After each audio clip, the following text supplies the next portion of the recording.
Defence army howitzer Dhanush. Welcome to HK education. मेरा नाम है सुमित के।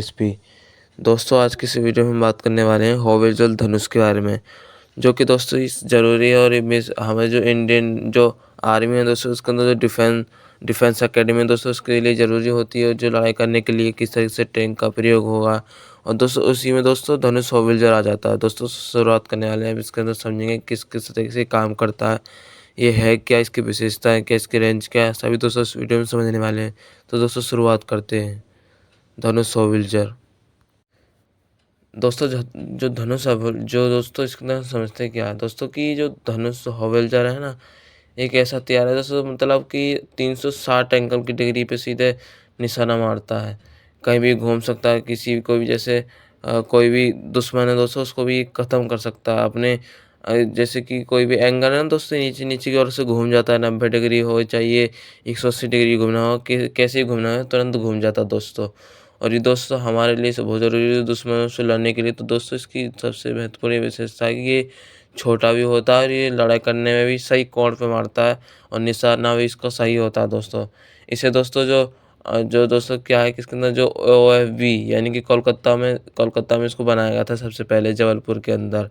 और इसकी फैक्ट्री भी जबलपुर के अंदर है दोस्तों। GSF है दोस्तों, जो गन कैरिज फैक्ट्री। और दोस्तों इसके अंदर जैसे ऑर्डिनेंस फैक्ट्री बोर्ड हो गया, ये सभी इसके अंदर कार्य करते हैं। और दोस्तों इसमें जो सबसे लोकप्रिय है दोस्तों, वो है देसी बफोर्स, जो कि तोप है। और दोस्तों ये ज़रूरी है, क्योंकि दोस्तों इस शूटिंग में 155 जो लगभग मीटर के आसपास ये मारती है। और इसको तभी से इसको उन्नत किया गया, इसको बनाया गया है। और लगभग 1980 के दशक के अंदर ये भारत के अंदर लाया गया था। ये खरीदा गया कहाँ से दोस्तों? स्वीडन से। बफोर्स जो होविजर है, वहीं से ये इसका संस्करण आया है 1950, जिसकी जो दोस्तों रेंज होती है।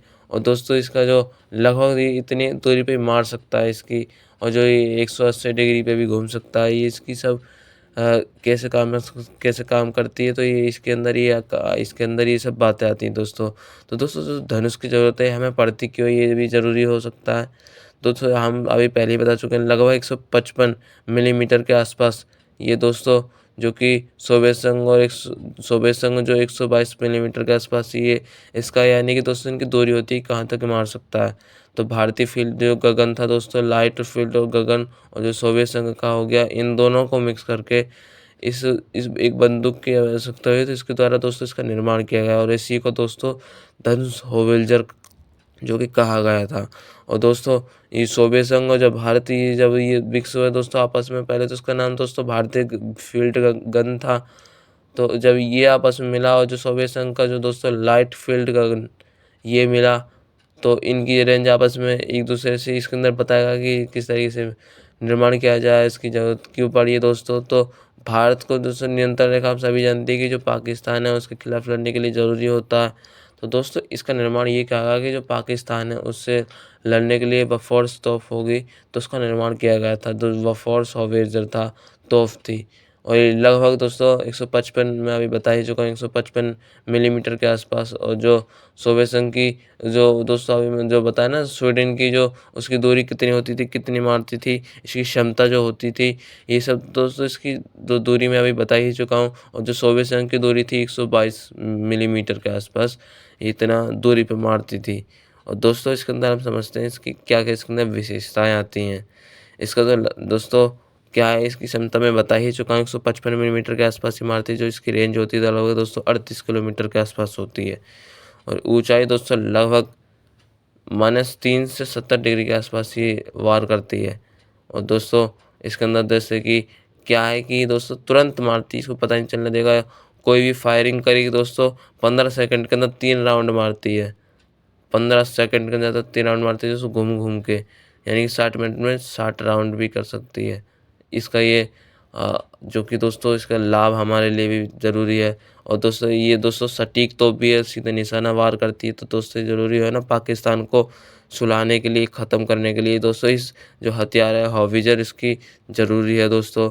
जैसे कि दोस्तों हम सभी जानते हैं कि स्वचालित जो बंदूक संरेखण है और जो स्थित प्रणाली है, इसके अंदर जैसे APS, इसके कारण दोस्तों इसके अंदर क्या होगा, थोड़ा सा उसका नियंत्रण करने का उपयोग भी ठीक तरीके से होता रहेगा। और ये दोस्तों ये लचीला भी है दोस्तों। ये नाटो देशों में लगभग 155 मिलीमीटर के आसपास ये गोला बारूद का उपयोग कर सकता है। इसकी क्या होती है दोस्तों क्षमता, क्या इसका ना अभी मैंने बताया भी था, जो 155 कितनी दूरी ये किसी सामान को ले जाएगा। तो ये सब तो दोस्तों इसका ये होता है।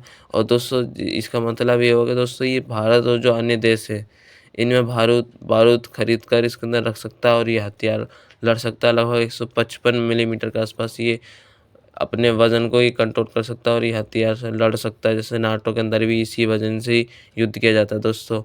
और दोस्तों ये संयुक्त जो यूएसए है, लगभग M777 हॉविजर भी इसके अंदर सबसे महत्वपूर्ण ठिकाना है दोस्तों। इसके अंदर क्या है कि ये दोस्तों अमेरिका का धनुष है, और दोस्तों ये अधिक गतिशीलता प्रदान करता है लगभग, जबकि दोस्तों जो M777 है ना, वो हेलीकॉप्टर द्वारा उठाया जा सकता है। लेकिन दोस्तों ये जो अपना खुद का हॉविजर है, ये तो दोस्तों ज़मीन पे ही बैठे बैठे वार कर सकता है। और ये दोस्तों आपको पता ही है इसका कार्य किसको सौंप रखा है, जो रक्षा मंत्रालय इसको सौंप रखा है। जो अनुसंधान और विकास जो उत्पादन है उसको सही तरीके से किस तरीके से करेगी, किस तरीके से इसकी जाँच करेगी, ये सभी बातें दोस्तों उसके अंदर बताई जाती हैं। और दोस्तों इसको ना फोर्थ आर्म जो आर्म डिफेंस है उसके रूप में भी जाना जाता है। तो बिहाइंड द आर्म डिफ जो फोर्सेस है उसके रूप में इसको जाना जाता है। यानी कि दोस्तों कि जैसे कि हमारी जो चौथी आर्मी की चौथी स्तंभ इसको कहा जाता है। और दोस्तों ये पीछे से वार कर सकती है, कहीं भी मार सकती है। तो दोस्तों ये ज़रूरी है। और जो इसका हेडक्वार्टर है वो कलकत्ता में है। 18 मार्च में दोस्तों इसका निर्माण किया गया था, इसलिए दोस्तों हर 18 मार्च को इसका दिवस मनाया जाता है। और दोस्तों यदि हम समझें इसका हमें निर्माण करना ज़रूरी है दोस्तों। और दोस्तों इसमें जैसे कि LOC हो गया, और दोस्तों इसके द्वारा क्या होगा कि इस भारतीय सेना को सशक्त बनाया जा सकता है। तो दोस्तों इसके अंदर ये तो ज़रूरी है कि जो धनुष हॉविलज़र इसका जब इसका निर्माण किया जाएगा तो दोस्तों पाकिस्तान है वो टिक नहीं पाएगा भारत के सामने। इसलिए आपको पता ही होगा इसका निर्माण भी चल रहा है धीरे धीरे, कई सारे इसके उपकरण बनाए जा चुके हैं दोस्तों। उपकरणों के बारे में दोस्तों हम फिर किसी वीडियो में जानकारी लेंगे, लेकिन हमें इसके अंदर समझना था कि किस तरीके से काम करता है, और दोस्तों ये किस तरीके से क्या है, इसकी ज़रूरत क्यों पड़ती है दोस्तों, इसकी विशेषता क्या है, इसके लाभ क्या है, और दोस्तों ये किस तरीके से इसका मतलब दोस्तों कि कैसे कार्य करता है, इसका हेडक्वार्टर कहाँ है। और दोस्तों इसके अंदर नाटो जो कि दोस्तों आपको पता ही होगा कि वो भी गोला बारूद रखता है। तो दोस्तों आपको पता ही होगा नाटो भी अलग संगठन है अपना। तो इस तरीके से दोस्तों भारत के लिए तो आवश्यक है कि उसके पास होना चाहिए, हर देश के पास ये चीज़ होनी चाहिए। तो दोस्तों ज़रूरी है कि भारत के पास भी होना चाहिए, तो इसलिए भारत इसका निर्माण भी करता रहता है। तो दोस्तों आपने आज समझा किस तरीके से काम करता है और ये है क्या दोस्तों। तो दोस्तों मिलेंगे फिर किसी नेक्स्ट वीडियो में। आज के लिए धन्यवाद। जय हिंद, जय भारत।